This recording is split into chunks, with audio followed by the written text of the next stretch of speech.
Naam, shukran sana kwa kuchagua taarifa zetu. Karibu tukupashe nikiwa na mwenzangu upande wa pili Njoki Shege. Na tunaanza na taarifa kwamba serikali imetoa onyo kali kwa waandamanaji wasithubutu kufika katika ikulu ya Nairobi wakati wa maadhimisho ya kesho ya mwaka mmoja baada ya maandamano ya Gen Z. Akizungumza jioni ya leo, Inspekta Jenerali wa polisi Douglas Kanja pia amewataka Wakenya kujizuia kuwachochea polisi. Na kama anavyoarifu mwanahabari wetu Emmanuel To, Rais William Ruto pia amewatahadharisha waandamanaji dhidi ya kuvuruga amani. Savi. Ni maandamano ambayo yameleta asasi zote za usalama pamoja, ujumbe ukiwa na uzito wa tahadhari. Inspekta Jenerali wa polisi Douglas Kanja aliandamana na wakuu wengine wa usalama nchini Jumanne akiwataka waandamanaji kuionea paa ikulu ya Nairobi. It is important to note that unauthorized persons must refrain from accessing protected areas under the Protected Areas Act.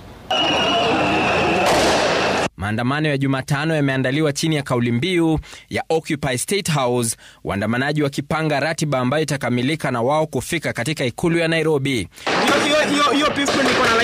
Kama tu walivyofanya mwaka mmoja uliopita walipovamia na kuingia katika majengo ya bunge, waandamanaji hawa wamedai safari yao ya ikulu haitasitishwa.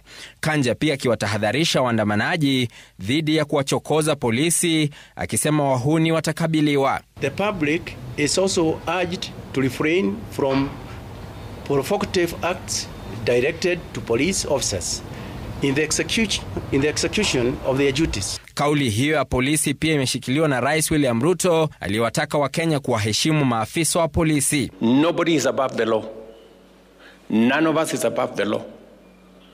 You cannot intimidate the police.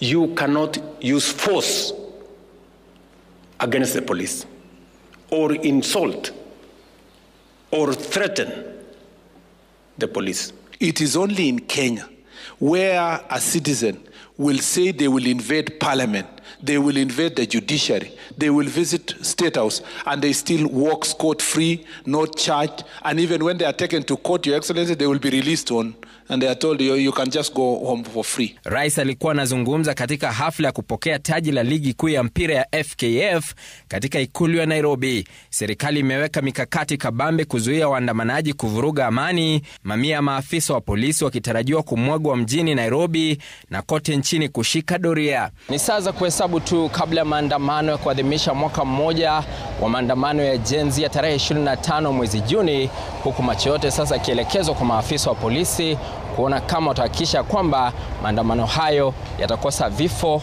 na majeraha. Emmanuel To, Runinga Citizen, Nairobi.